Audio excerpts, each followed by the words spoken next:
Hello, everyone. My name is Dr. Kehalani Vaughn, and I'm Assistant Professor of Education, Culture, and Society in Pacific Island Studies at the University of Utah. I'm very honored and excited to host our speaker tonight, Dr. Esiteli Hafoka. I met Dr. Hafoka a number of years ago when we were both attending UCR.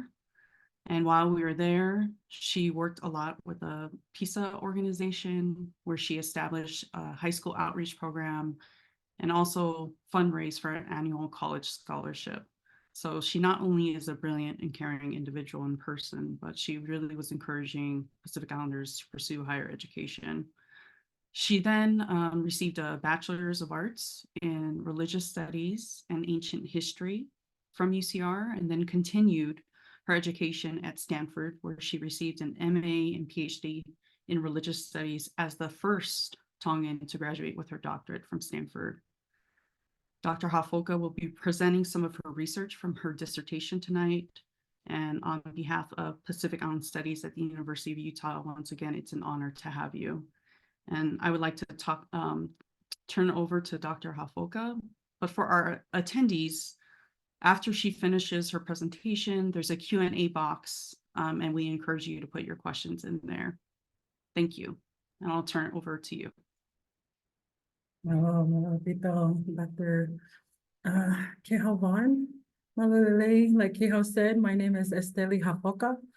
Although my married name is Uhamaka, I use my family name in professional settings because there's something about bringing my ancestors into academic spaces that makes these foreign spaces feel like home.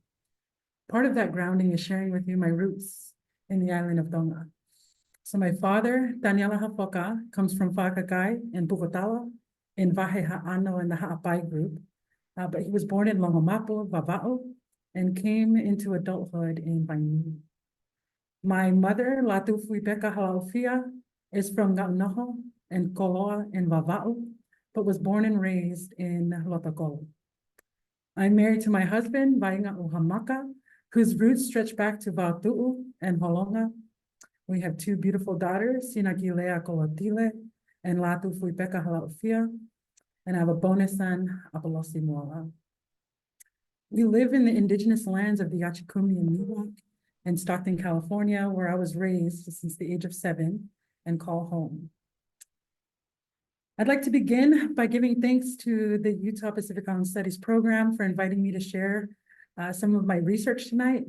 I'd also like to thank my TRA Cali squad for thinking through this theoretical concept with me, the Tongan Global Scholars Network that has given me incredible feedback on drafts of this paper, the American Religions in a Global Context writing group at Stanford University that has read several iterations of many chapters of my dissertation and book draft, to the Religion, Politics, and Culture group at Stanford University for their comments and suggestions on this draft earlier today. Literally earlier today, I just presented there around noon. So,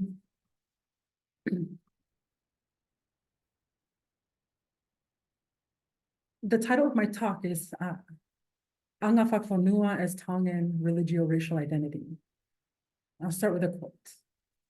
I hope that giving the land to God becomes a central truth in their lives, and that it is not just a story, but a historical milestone, and that every individual will fully grasp the significance of what Tupou did and what that means in our relationship with God, and bring that central historical truth to abide in the individual soul.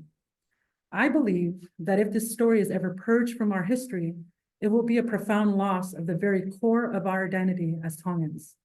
God and Tongan, these two are what define Tongan. This is our heritage. At the same time, it's not that something that we merely speak of. It is not something that we should lament or regret, but something that we should earnestly live by as individuals. Mele Switi Fakatava. A slow pan of the camera across a vibrant field in Tonga revealed several lines of dancers clad in white. Men and women donned ta'avalas, waistbands, and fakaha'apais, the colorful string skirt worn over a skirt or dress, complete with the kitekis, decorative hairpiece typically made with feathers. As the melodic a cappella harmony and energetic dancers faded out of view, Mele Fakatava's voice took prominence on the screen. Mele, a punake, a poet, artist, conveyor of Tongan culture, comes from a special class of orators and poets whose language practices and language ideologies illuminate the state of traditional and contemporary Tongan culture. From the perspective of a composer of Tongan music and Dau'olunga dance, Mele expressed her confidence in the seminal narrative of Tuku Fonua in a 2011 documentary with the same title. In it, she composed this claim: Tuku Fonua must represent a central historical truth that, if lost, would result in a profound loss of the very core of our identity as Tongans.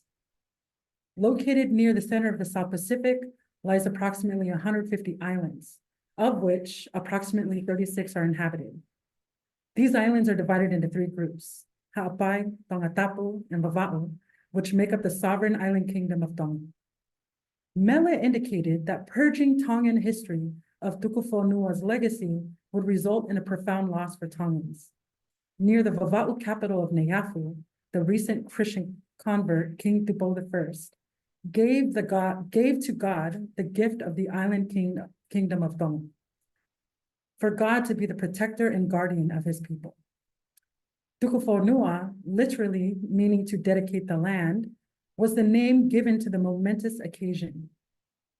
King Tupou was well within his rights to institute such a transaction due to the belief that Tonga, the land and its people, are the personal property of the king. The certainty with which Mele makes this claim coincides with general Tongan sentiment regarding Christianity and, more generally, religion. After watching the documentary, I repeated the phrase to many Tongans to gauge their reaction to this claim. Generally, they emphatically agreed with Mele's claim. As I thought about the resounding agreement among the Tongans I talked to, I wondered at the constitution of Tongan identity prior to Tonga's Christianization.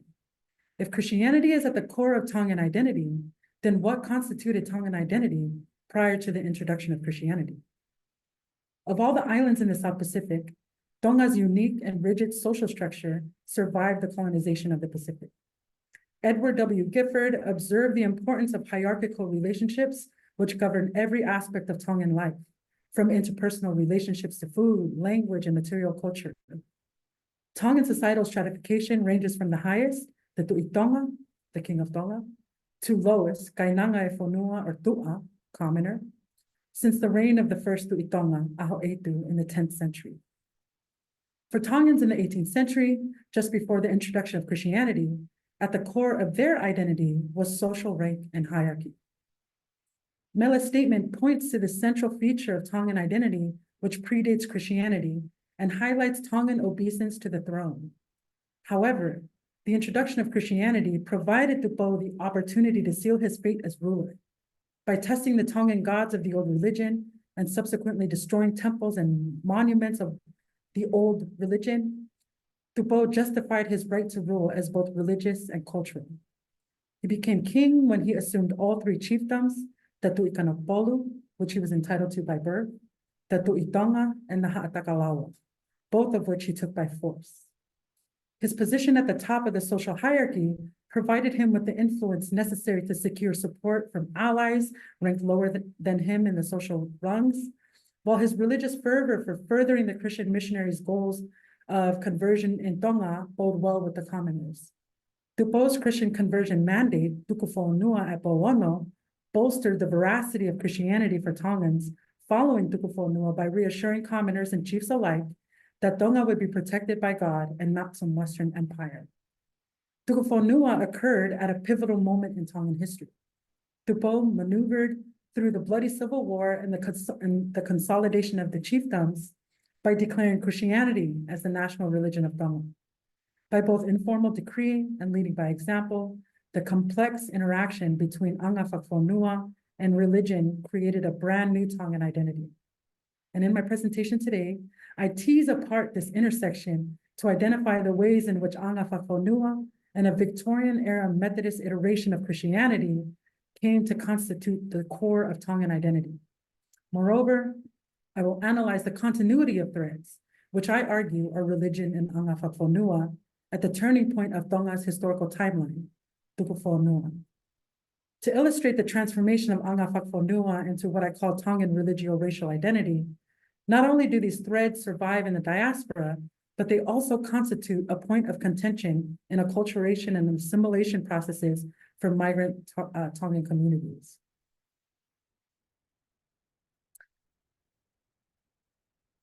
Mele's characterization of Tuku Fonua illustrates Tongan memorialization of Tupou's conversion as a watershed in Tongan history. However, Tuku Fonua also catalyzed the genesis of rigid categorization of Angafakafonua into religion, politics, economics, and culture. Historians gloss over this pre-Tuku Fonua period in Tongan history and relegate its significance to anthropology and theology, as if its importance of Tongan history was merely to emphasize the trajectory of Christianization and modernization, which occurred simultaneously in Tonga. Also overlooked is the transformative power of Christianity and the implication of certain losses, such as agency, in Tongans choosing an identity that enfolded their religious and racial ones. At this point in Tongan history, Tongans reimagined themselves by enfolding Christianity into Angafakafonua toward a new determination. Tongans, like my parents, endorsed this narrative and doubled down on Mele's warning against losing this transformative history. These sentiments align with historians' disregard of the formative power of religion in manufacturing a Tongan identity. The process of Angafakafonua must be analyzed through a framework that has consistently maintained Tongan Angafakafonua through the pivotal Tuku Fonua period.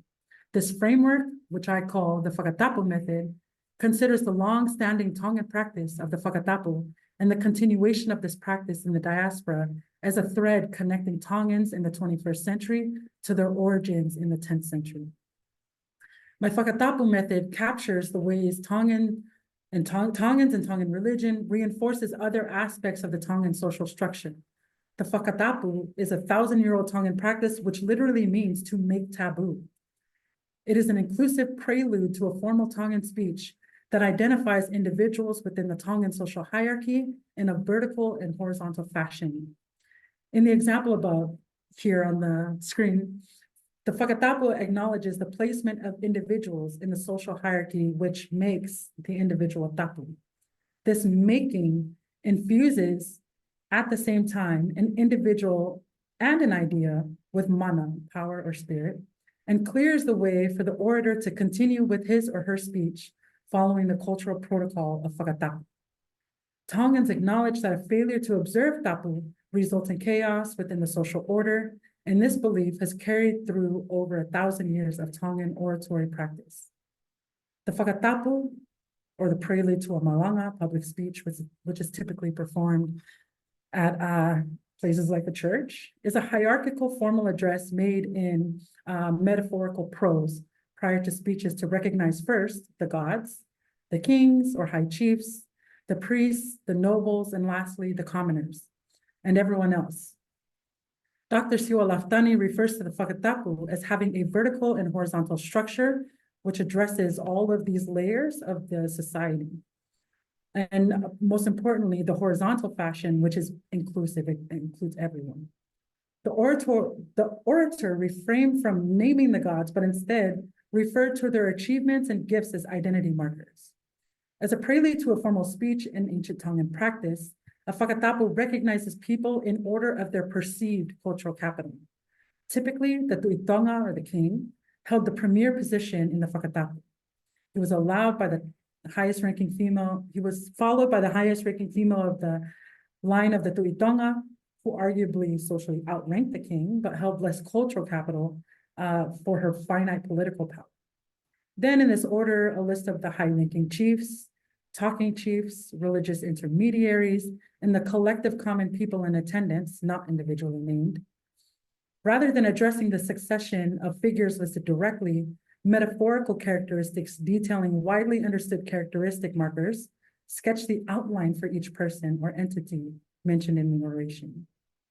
Fakatava is the actualization of Angafakafonua and, in terms of antiquity, is the most ancient of Tongan cultural practices still practiced today. Despite the changes to its form created by the Christianization of Tonga, its current form bears striking resemblance to its form in the 10th century. For Tongans in the 21st century, both at home and in the diaspora, the Fakatava has been relegated to cultural practice by shifting and shaping the significance of Fakatava as fulfilling and cultivating cultural protocol and practices. Still, for Tongans, the practice and maintenance of Fakatava marks the subtle and somewhat insidious nature of connective threads, particularly thousand-year-old practices.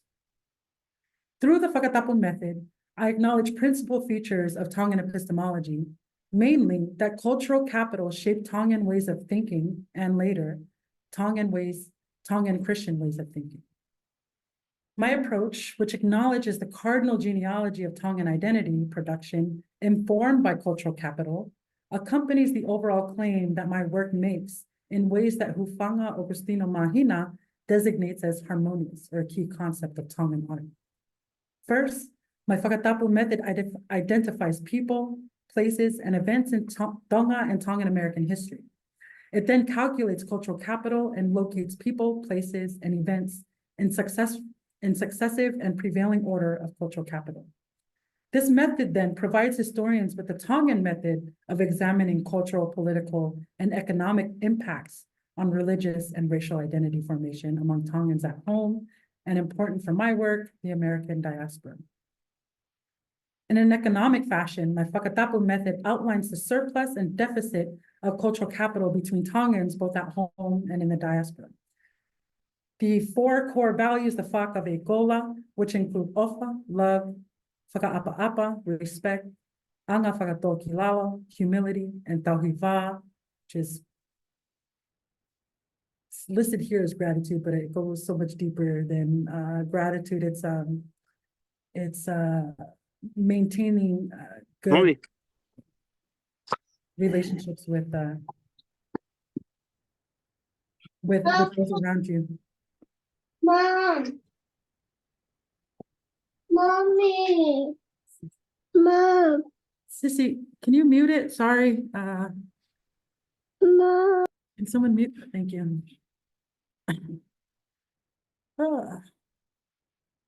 Which communicate the distinguishing features of the Tongan value system. Despite the refinement of these practices in Tongan communities worldwide, the four core values have always worked dynamically between Tongans with an unequal distribution of cultural capital. It displays of the core values always went up the cultural ladder rather than down. However, few important episodes in Tongan history, like Queen Salote's handling of the influenza epidemic, convey the opposite phenomenon in which displays of these core values move down the ladder rather than up. Despite these sporadic episodes, Tongans from lower rungs of the social hierarchy are always expected to practice reciprocity, but reciprocity merely lives within the spirit of those at the top who are rarely required to practice. I define my understanding of Angafakafonua as an epistemology for the purposes of my work and as an analysis of Tongan identity. This includes Tongan practices that reinforce and perpetuate Angafakafonua as an epistemology. I analyze the parts and the whole of Angafakafonua in the context of Tongan history to understand the process of Angafakafonua in a creation of Tongan identity leading up to Tuku Fonua and the mandate for Christian conversion. Finally, I gesture to a classical form of Angafakafonua, still practiced today by Tongans, that illustrates the mobility of Angafakafonua as a segue into further work that I explore. So, Angafakafonua. These two words, Tongan identity making for me is rooted in Angafakafonua, which combines the words anga, affect or matter, faka, of the, and fonua, land, body, womb, people. The theoretical framework I have produced in my work is based on the Tongan concept of anga fakafonua, or the way of the land. I want to distinguish between the traditional spelling of anga fakafonua and my use of anga fakafonua. Western notions of culture are distinct from politics, economics, religion, etc., like they are in this image. Angafakafonua is most often translated as the way of the land or Tongan culture.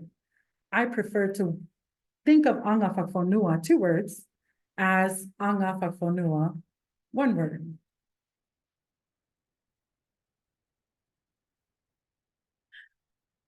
The amalgamation of the two words into one, for me, signifies the combining of all things like religion, politics, economics, and fakafonua, or cultural obligations, as one continuous word to express the interconnection of the practices.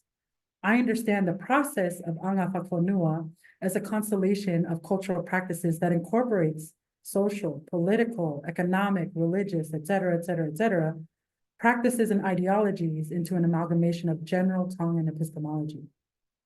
For my research, I propose that Angafakafonua, one word, is a process. I define the process of Angafakafonua as governing Tongan social relations in various social contexts. Tongans acknowledge these social relations by performing and thus fulfilling their fakafonua or cultural duty. This performance of fakafonua requires first an evaluation of social relationships at any major life event, and second, a fulfillment of fakafonua based on finite tasks which are dispensed according to the imbalance of social power the relationship produces. This central historical truth reflects a complex matrix that encompasses several Tongan social practices: fakafonua, ka'avenga, social obligation, the fakavekola. While English translations of these concepts merely approach a Tongan import, the sum of the above concepts equates to the Tongan conceptual practice of Angafakafonua. Tongans are expected to share the burden of executing life events, both as a nuclear family and an extended family network, or kainga. Fakafonua is distributed among family and kainga in a way that avoids chaos. Each member of the family and kainga approaches these events by establishing their positionality through a gendered and genealogical analysis. For instance, at a Tongan funeral, the highest social rank of fahu is given to the deceased father's eldest sister and or her children. The deceased children and immediate family extol the fahu and her children, giving them gifts, koloa, and a portion of each piece of koloa or gifts that the deceased family receives from their network of kaini. The fa'itangata, the deceased mother's youngest brother, must share in the cooking and cleaning during the funeral, along with oftentimes the deceased spouse's family. The preservation of this 1,000-year-old practice in Tonga and the global diaspora suggests that performing fakafonua is part and parcel of Angafakafonua. Each member of the family and kainga participate in the life event according to their genealogical ties, which ensures peace between family members. If someone steps outside of their role, chaos ensues and peace is lost. In this way, the process of Angafakafonua safeguards larger Tongan rituals and practices that, as in the example, Tongans perform for their dead. Angafakafonua integrates all of these social practices with politics, religion, economics, language, music, history, futurism, and the list goes on, to create a lens with which Tongans see the wider world and themselves within it, a viewfinder, if you will. Tongans look through this viewfinder to inform their own identity, one that positions religion at the core of their being and represents the central historical truth Mela gestured to in the documentary. After 1839, Angafakafonua cannot be understood outside of its entanglement with Tuku Fonua. I am particularly interested in the way that this post-1839 Angafakafonua shaped the identity of Tongans who migrated to the US and established a Tongan American community. For this group of Tongans who eventually participated in American racial discourse, racial identity was tied up in Christianity. In the early half of the 19th century, Tongans grasped onto the Wesleyan form of Australian Methodist Christianity and Tonganized it through the lens of Angafakafonua. For Tongans in that context, religion did not exist. Religion, or the concept and category of religion, was introduced by European sailors who landed in Tonga in the 17th century. Now, this is not to say that Tongans lacked any equivalent of what European philosophers perceived as religion or religiosity. For European sailors, explorers, and missionaries identified specific Tongan practices as religious. Aspects of religious studies scholars, and religion scholars have identified more accurately describe the Atua, the Lotumotua with Angafakafonua. For Tongans perceived their worship of indigenous Tongan gods as part and parcel of Angafakafonua as a process that reinforced their social hierarchy. The customary Tongan practice of blind allegiance to the king developed in the 10th century when the first Tuitonga Ahoetu descended from the sky and declared that his father Tangaloa's wishes was that Tongans demonstrate their undying loyalty to him by submitting to his authority as the supreme ruler of Tonga.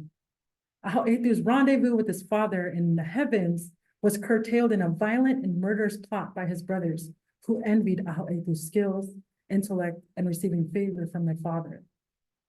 After murdering Ahoetu, his brothers ate him to conceal the crime from their father. However, Tangaloa called his sons and inquired about Ahoetu when he noticed him missing. Tangaloa's sons lied nearly relentlessly until Tangaloa's persistence turned to impatience, and the sons owned up to their deception and betrayal.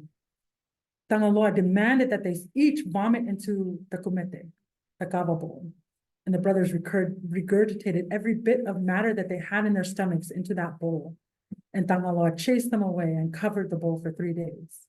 In that time, Tangaloa successfully resurrected Ahoetu and then granted Ahoetu leave back to Tonga. Just as Ahoetu departed, Tangaloa endowed Ahoetu with dominion over Tonga, as well as authority over his brothers at his flank upon his return to the physical world.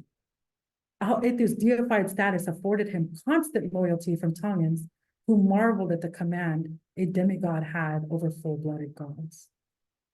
The larger Tongan social scale positioned the Tuitonga at the top as the perfect embodiment of ethereal and physical worlds. Despite my earlier characterization of this loyalty as blind, Tongans perceptively exercised their loyalty through Angafakafonua. Furthermore, this loyalty shaped Tongan performance of fakafonua to the crown, which coincided with their deference to and reinforcement of the Tongan social hierarchy for over 1,000 years.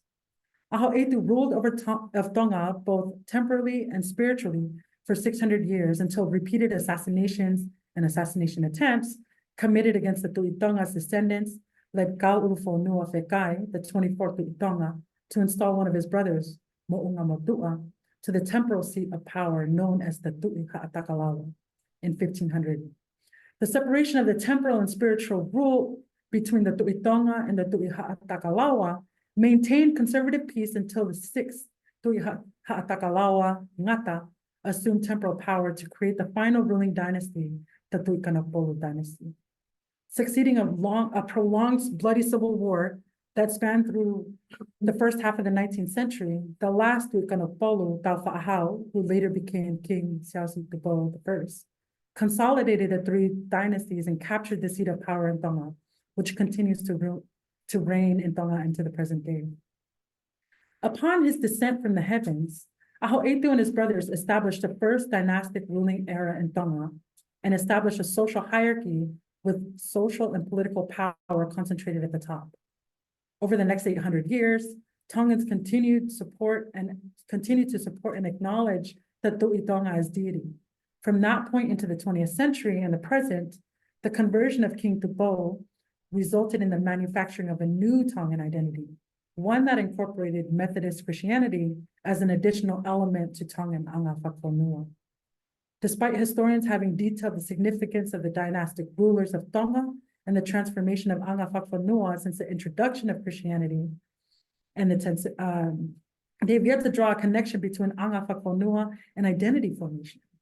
None have seriously dealt with the magnitude of Tuku Fonua as a watershed moment that indelibly transformed the landscape of Angafakafonua into the present. Tongans wholeheartedly embraced Tupou's decision to dedicate the island of Tonga to the Christian God because their obedience to the king represents the ultimate expression of Angafakafonua. Quote, I, George, make known to all chiefs of rank in every region and to all my people, may you have happiness and satisfaction in this statement. I declare to all of you, he is King of Kings and Lord of Lords. He is able to do anything that pleases him. We are all under the protection of his hands. We are the sheep of his fold. and his sacred pleasure is cause of our greatest happiness. He knelt down and took a handful of soil and cast it into the air. And that was his act of conveying the land to God, God our Father. I offer unto you my land and my people and all those who follow after me. I offer them to be protected from heaven. Following his baptism and conversion to the Wesleyan Methodist Church in 1831, King Tupou gifted the island in its entirety to God when he knelt and grasped that handful of dirt and cast it into the air. This included everything that lived and breathed in Tongan, the flora, the fauna, land, and people. This momentous occasion is referred to as Tuku Fonua, or dedication of the land. King Tupou was well within his rights to institute such a transaction because, as I stated earlier, everything in Tongan belonged to him. The death of Tupou's father, Tupou To'a, in 1820, instigated a standoff between a set of nobles that composed sort of like an electoral college designated to determine the heir of the royal Tongan lineages. The electoral college, I'm just going to call it that, denied Tupou the title of Duke Kanapolu and instead delayed appointing a successor until 1827, when they assigned his father's brother, Aleomotu'a, the title. The electoral college, so I'm going to get a lot of crap for that, for calling it the electoral college. I call it the electoral college, always counseled with the Tongan gods to corroborate their nominations for all titles, not just the tripartite governing body, which provided fodder for Tupou's pivot towards Christianity. During his tenure as Duke Kanapolu, Aleomotu'a, by leveraging his influence, convinced Tupou to receive Christian missionaries in Ha'apai. Tupou, already struggling with the electoral college's decision backed by Tongan gods, was receptive to the notion. Tupou's frequent interactions with missionaries coincided with his emboldened attempts to threaten other chiefs. Tupou, by following tradition, was to provide his sister, the Moheofo, to the Tu'itonga as a wife. Instead, he convinced the elders of the Tu'ikanapolu lineage to send her to the Tu'ha'ateho, or the chief of Ha'ateho, as somewhat of a snub to the Tu'itonga. Hoping to engage Tupou in a battle, Laufilitonga, the Tu'itonga at the time, responded by erecting a fort in Velata, Ha'apai. The skirmishes following the erection of the fort resulted in a victory for Laufilitonga, who was equipped with guns. Tupou retreated back to Tongatapu to obtain guns from his cousin, Galfana in Ewa, and to seek advice from his aging uncle, Aleomotu'a. As Tupou traveled back to Ha'apai from Tongatapu, he stopped briefly in Ha'afeva, part of the Ha'apai group. Upon arriving there, Havealata, the chief of the island, prepared to travel to Velata when he received word from his sister pleading with him not to go. Havealata's daughter stopped near Tupou as he prepared to launch his boat when he lifted her up and kissed her. He had named the child at birth after his mother, Homo Faleono. It is worthy to note here that three ruling lineages are like the three strands of a braided rope that maintain close ties through a network of intermarriage. When Homo Faleono's mother witnessed this interaction between Tupou and her daughter, she immediately reached out to her brother and successfully petitioned for her brother to withdraw his support from Laufilitonga and instead throw it behind Tupou. Havealata, shifting his support, persuaded another chief in the neighboring island of Uiha to send warriors for Tupou's cause. Laufilitonga's defeat in Velata critically impacted Tupou's trajectory to unite the kingdom by eliminating his most formidable opponent. The Tu'itonga, the lineage of the original king of Tonga, no longer posed a threat to Tupou. Tupou's affinity for Christianity widened the gap between him and the other chiefs. This is not to say that Tupou's enthusiasm for missionizing to other Tongans was merely artificial. Rather, he envisioned the unification of Tonga against the larger threat of imperialism in the South Pacific. As Tupou studied the Bible, his literacy and knowledge of the world outside of Tonga grew in tandem. In 1833, while on his deathbed, Finau Ulukalala, chief of Vava'u, named Tupou as his successor. Now, ruler of Ha'apai and Vava'u, Tupou turned his sights to Tongatapu. In his bid for king of a united Tonga, Tupou put down rebellions while also destroying sacred places and effigies along the way. Now, the war was both religious and political. Tupou's Tonga would not resemble the Tu'i Tonga era of the 10th century. Rather, Tupou's Tonga would place Tonga within the larger landscape of other world powers in terms of governance, with a central government and legal structure to support the changes Tupou initiated. Following the guidelines set by his advisor, Shirley Baker, Tupou created the first two codes of law known as the Vava'u Codes in 1839 and 1850. Tuku Fonua transpired just after the first codes of law were written, specifically to address questions regarding a protectorate for Tonga. For Tupou, only God could fulfill that position of protectorate. Whether this maneuver was strategic or genuinely inspired by his Christian values, Tuku Fonua symbolized Tupou's resistance against being governed while, at the same time, illustrated Tupou's perception of Tonga as a city on a hill. Droves of Tongans converted to Christianity, not merely because of their own personal convictions, but because their king converted to Christianity. Mela's assessment of collective Tongan identity in Tuku Fonua reveals a seemingly passé Tongan practice that she inadvertently disguised as genuinely personal.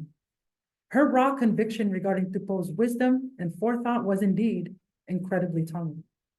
She and others in the documentary agreed that the king's conversion precipitated a mandate that, although unspoken, was required. In addition to Angafakafonua as the rationale for Tongans embracing Christianity, King Tupou's enthusiasm for Christianity is also celebrated as the shield with which Tonga defended itself from colonization. Sione Latukefu's comprehensive historical account of the development of the Tongan church and state evidences Tupou's complex maneuvers to maintain sovereignty, yet general Tongan sentiment continues to attribute Tongan sovereignty to Tupou's Christian conversion through the memorialization of Tuku Fonua. Latukefu's synthetic approach pushes beyond these missionary accounts and highlights his goal for Tongan sovereignty and the birth of the Tupou dynasty. Despite this, Latukefu's arc of Tongan history drives forward a narrative that favors the trope of Christianity as savior in Tonga's historical narrative. Tonga saw the end of a bloody civil war in 1852, which was attributed to the imperial power's humane and civil treatment of Tonga, and they attributed that to Tupou's prudence at Pauana.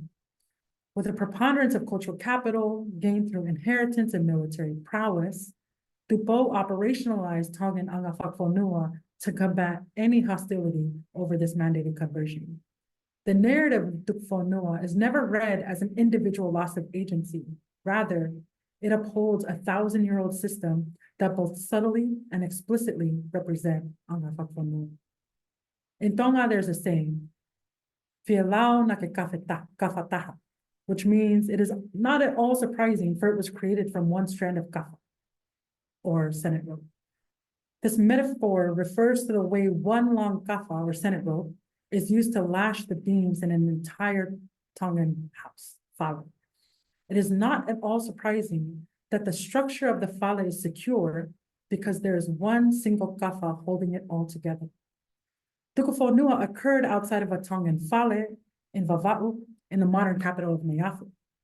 The fale in which the dedication took place was known as Pauana, which referred to the 6 large posts in the house. Afu Ha'amango Taumopeau metaphorically likened the fale at Pauana to the significance of Tuku Fonua. He claims that, quote, on that day, when the Christian religion was accepted, he established the principles laid out in the Constitution.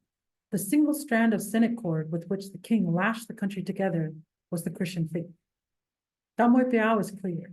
He and I would argue that other Tongans, construe the island kingdom as bound together by religion. Taumopeau points to religion as the kafa, which, to my mind, is only partially correct. Religion is merely a strand in the kafa of Angafakafonua, and the concept of Tongan religion cannot be understood outside of its intersections with Tongan politics, social structure, economics, gender, etc. Taumopeau goes further, and I agree, to claim that Tupou symbolizes the taufa tufunga, the main post in the fale. The Pauana and the fale represent the powerful but lesser chiefs, and the other support beams and boards in the house constitute the prevailing order of people in Tongan society. each having a distinct purpose and function. The durability of the fale is contingent upon the strength of the kafa. Tongan sovereignty and the strength of Tongan Christianity in Tonga and the diaspora are a reflection of Tonga's enduring practice of Angafakafonua. Thank you.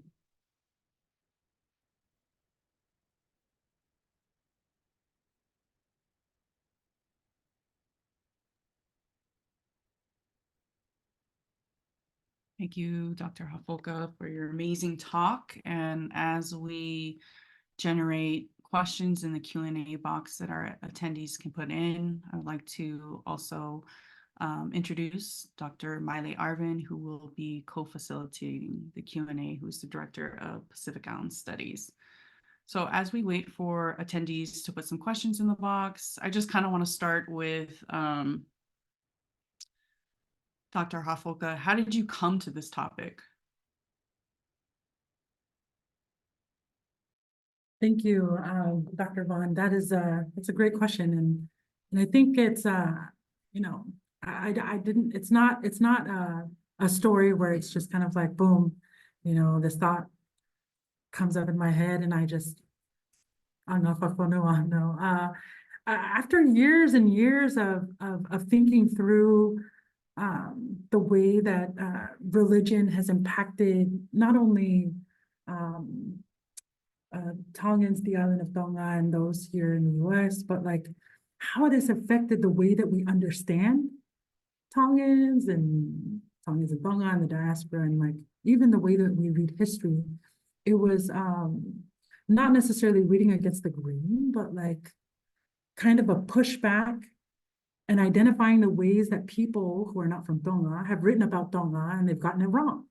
And so Sione Latukefu is a Tongan historian who writes a beautiful, comprehensive history of Tonga, the development of the church and the state. But like my book is riddled with notes like, not sure, you know, maybe it's because, you know, his understanding of this is from inside the church of the Methodist Church. And maybe my understanding of it is different because I'm outside of the Methodist Church. But it's this combined with a concept of a term that's coined by Judith Weisenfeld, which is the religio-racial, which appears in my title. And this simply means that there's a constitutive power, there's a co-constitution, a co-creation happening here between what it means to be Tongan and what it means to be, in this case, Christian, right? And so whatever it means to be Tongan is shaped by what it means to be Christian and vice versa. And so this co-constitutive, like, you know, a creation is where the germ of the idea started. And then talking with Dr. Siwa Laftani, who is the head of Lo'au University out of Australian Tonga, we came up with kind of combining the words anga and fakafonua. I said, hey, this is what scholars do. We coin terms. And so this is your term. You coin it. And I think it's a way to look at Tongan history and Tongan society and Tongan culture, taking very seriously religion from something that is not dogmatic, doctrinal, something that looks at religion as a process, right? As something that Tongans can engage with in a way that sometimes produces something that's like not necessarily religious.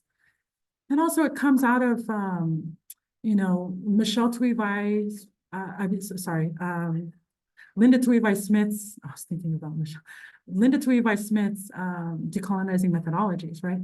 When we're thinking about the way that Western philosophy, Western language, how we're kind of boxed up in these categories, you know, it's pushing back in a way that doesn't necessarily, like Audre Lorde says, you know, dismantle the master's house.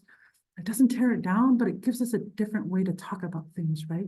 When we use our own native language. I mean, Angafakafonua is not easy to pronounce, but I have folks, you know, that are not Tongan at these big religious studies conferences, you know, folks who study African-American religion and Pacific religion who are pronouncing it and asking me how to spell it. You know what I mean? Like I think that's what Linda Tweed-Weiss-Smith is telling us to do, is to push back. And so, yeah, there's a lot of things that I'm trying to do here, and maybe it's too much, but I call it a viewfinder. I call it a constellation to understand it in a way that makes sense to us. Stars make sense to us. We're wayfinders, so we get constellations. But when I tell people, like, it's a lens with which, they're like, I don't know what that means. Okay, a viewfinder. Everyone had one of those little clicky things that you look through, and those things specifically tell you, and so it's like looking through that wayfinder and understanding that everything that is related to, being Tongan is kind of filtered through that. So whatever you're seeing beyond the viewfinder is shaped by the viewfinder and everything you see in there. So, it's my contribution to religious studies, to American religions, Pacific studies, is this theoretical concept and also this, method that isn't, it isn't flower petals and rainbows. The social hierarchy sometimes is ugly, and it creates a lot of problems. And, when we're talking about cultural capital and imbalance, and, someone's got a little more cultural capital than the other, it's not nice to talk about, but guess what? It's real, right? And so, again, those are my contributions. I think when I share this work with folks who are outside of religious studies, they get it. When my friend from Algeria is thinking about the politics there, she's like, oh yeah, I get that. So, it's the project for scholars to, make something that's, whatever this means, generally compatible with other cultures and other people, but it doesn't always have to be. But that's kind of what it's turning out to be. And I think, yeah, it's 6 years-ish, working on this. And I don't think I'm at the point where I'm able to like articulate this in a way that I can give you a 2-minute pitch on an elevator, that, just like kind of summarizes everything that I'm thinking of. It turns out to this, like where I'm jumping from, 2019 to 2015, back up to 2021. And that's just the way it is in my mind, is that all of these things together have formulated this theory and method that I think work. Yeah. Sorry, that was a long answer. Yeah, thank you so much, Dr. Hafoka. And there's there's a lot of gratitude in the Q&A box too, about so many people really appreciating your talk. I think one of the questions that someone raised is, I guess, kind of asking you to apply some of what you shared, particularly to the LDS context. The particular question they ask is, do you see any current changes in the way that Mormon Tongans engage with Angafakafonua? Thanks. That's a great question. I just so happened to be the co-chair for the Mormon History Association conference happening this year in Kirtland. And I've just accidentally found myself in these spaces in Mormon studies. And so my work looks at the way that, this Victorian era Methodist Christianity informed, these Tongans of how to be Christian, and then converted to the LDS Church. And then this LDS Church, particularly LDS education, became the vehicle with which Tongans migrated from Tonga to the continental US. I mean, it happens in BYU as well, but my work focuses on the settlement of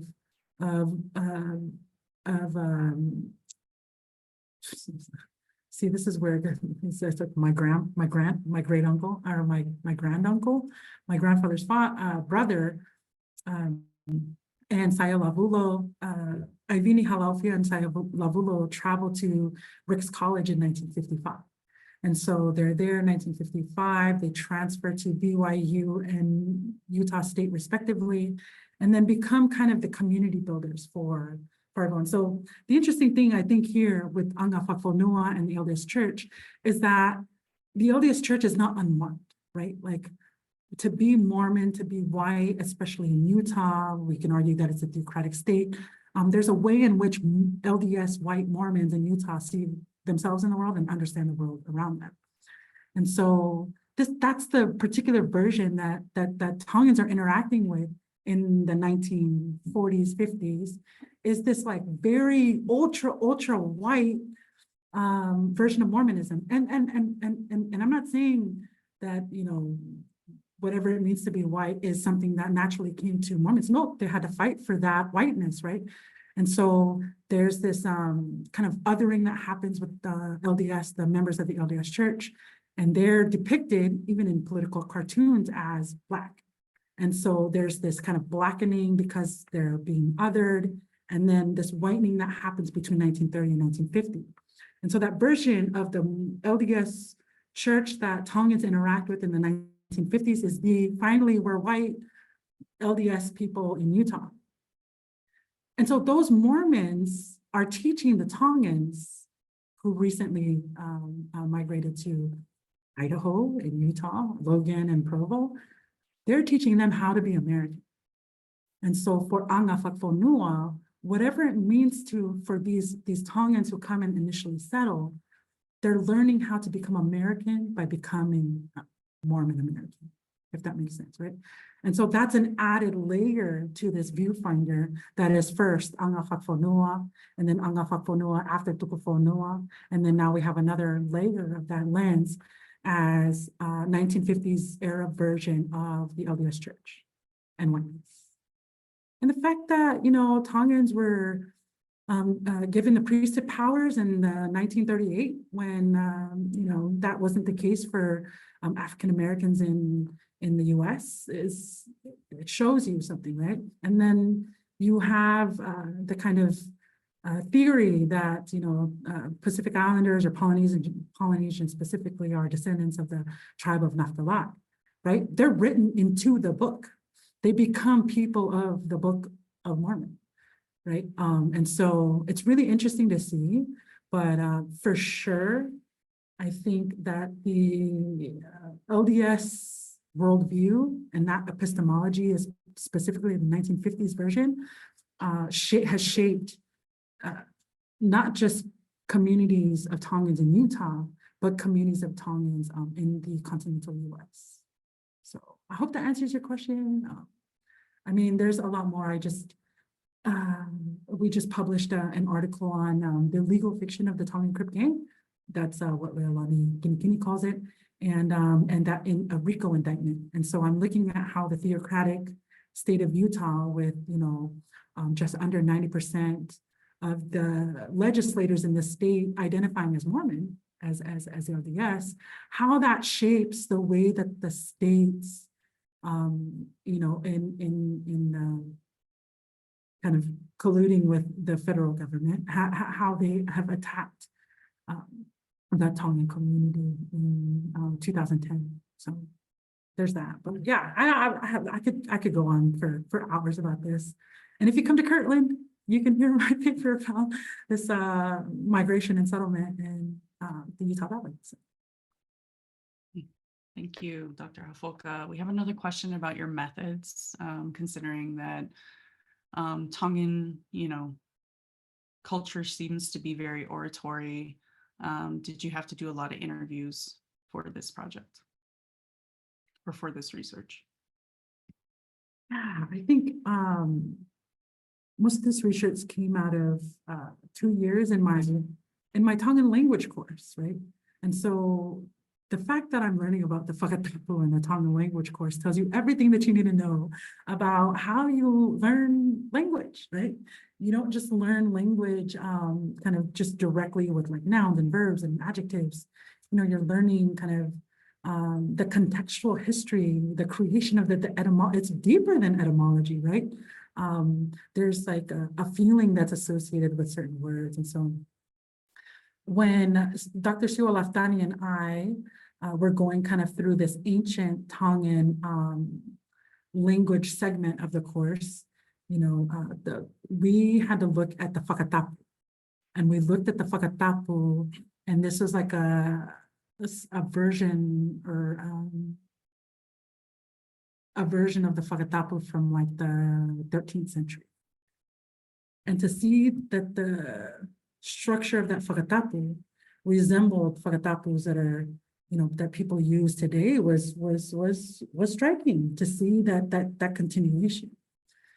And so you sit with experts, Okusino Mahina, Siwa Laftani, and there's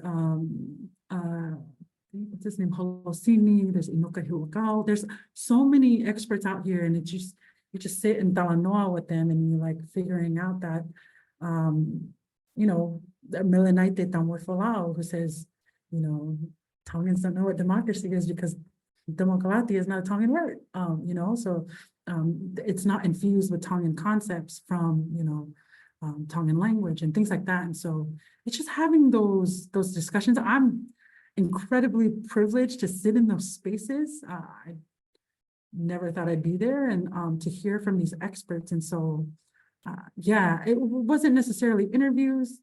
It was, it's through Talanoa, it's through Talanoa, it's through Talanga, which is debates, it's through a bunch of kind of varieties of what Talanoa is. And so, and just picking up things, always take notes, remember things, especially I think for me and my grasp of the Tongan language, I'm always like, writing something down. And so, but yeah, I not too many, I didn't do too much ethnography for my research. I think that it's been pretty harmful for people. And so I try to veer away from that, and I try to just stick to, getting to know like the sources and, and figuring it out from there. Oh, thank you so much. Let's see. I know I just put in the chat a couple of links to some of your publications, but I was wondering if, I know a lot of people are asking about where else that they might be able to find your work. Do you have any other suggestions or links that we could put in the chat? So there's Dr. Finausi Natesa Dovo and I co-wrote a chapter in disciplinary features. It's like sociology and conversation with ethnic studies, indigenous studies, I would argue religious studies. And we write about the education space for a Pacific learning community, and how they make that space sacred, right? And how bringing the sacred into an education space equals success for these students who, are at the Big Area Community College. And so that's one. Disciplinary futures, what's the, it's New York, okay, disciplinary futures, sociology and conversation with American, ethnic, and indigenous studies, published by NYU Press. And yeah, so me and Finau did that. And that came out of a lecture that I gave at the Mana Learning Community, which then turned into a paper that we did for a conference, which then turned into the chapter that we wrote. It's very cool. Yeah, that's wonderful. And it sounds like you're working on turning your dissertation into a book. Yes, yeah. So in the process right now, I think this is the biggest, not necessarily obstacle, but this is the biggest task, right? Is to nail down my theoretical and methodological contribution to, the 3 different fields I feel like I locate myself in. And then, I always lead off with like anecdotes, and then like, this doesn't make sense. But yes, it does once you filter it through Angafakafonua, right? So there was like, the pictures from the January 6th installation of the Tongan flag at the Capitol, and we're like, right? But then when we see it, we're like, yeah, that's an anecdote, it may or may not make sense. It makes sense once you filter that through Angafakafonua and understand, the process there, then things like that makes sense. Yeah.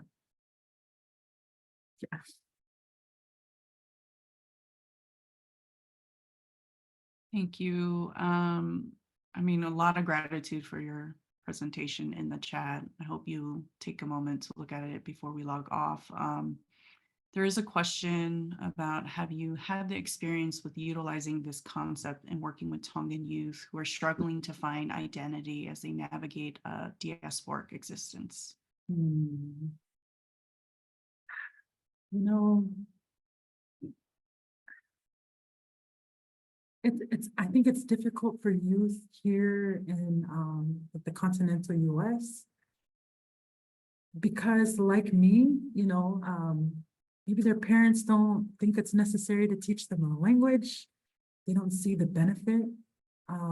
There's a lot of this kind of acculturation happening where we're missing, you know, these links and ties back to the homeland. And so I think it would necessitate that, I mean, me having a conversation or trying to give some of this like Angafakafonua to the youth would have to be, again, then filtered through a 21st century, second generation American, Tongan American type of lens, which unfortunately, you know, I try to keep up with the kids, but like my kids always like, you cap, no cap. Like, I don't know what that means.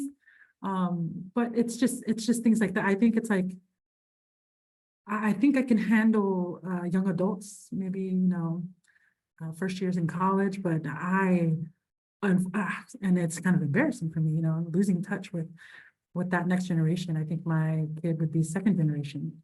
And so it's like understanding that plight and struggle would be an added lens. But you know, I think a way to do that would be to do something like Tongan history or Tongan language, weekend courses. My kids are enrolled in Guata Performing Arts, and so they're learning the Taulunga. They're also learning, you know, parts of Angafakafonua as they're there, and learning to dance with, you know, one of the greatest, Guata Wenko, and his wife Mia. But like those are things I think that activities that the second, third generation Tongan American kids would need to be. We'd need to get them enrolled in or active in those type of activities to kind of prime the discussion that we would have about what Angafakafonua looks like. But and like I said, like Angafakafonua has looked, you know, very different for looking just kind of linearly throughout, you know, history. And so it's not fixed, it's not rigid, it's not, you know, it's very flexible, it's fluid. And so, you know, Angafakafonua in a US context would look, you know, fairly different for second, third, coming on fourth generation Tongan Americans. So yeah, something to think about though. My kids don't think I'm cool, neither do my nieces and nephews. They would just like, you cat, and I don't know what that means. So.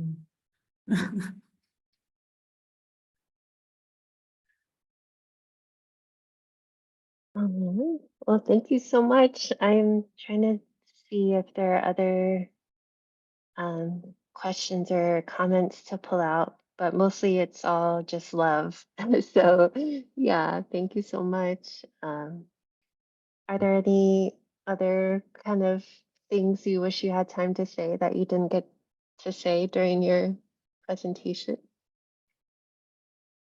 I think, you know, something that I've been working on, something that didn't make it into my dissertation, and I think it's probably because of, you know, the tumultuous climate, is the democratic push in Tongan. And so, like, you know, looking at this constitutional monarchy and, you know, the 30-year kind of agitation and advocacy for like a democratic vote. I wanted to write about that in my dissertation, but then it was looking kind of rough, you know, out there, and I didn't want to, you know, it's hard, I think, as a scholar sometimes, because you don't want to automatically like exclude yourself from research spaces, you know, by writing something that might be offensive to somebody, or, you know, especially during a really like tumultuous time. And so I think, you know, perhaps when things start to settle down in Tonga, I'd love to write about the politics. And I think, and the reason why is, the reason why I wanted to write this chapter was because, you know, me scrolling on Facebook, because I'm old, I was looking at, somebody had posted a picture of King Tupou VI, the current king, and his wife, and they're like kneeling down in front of their thrones and like praying.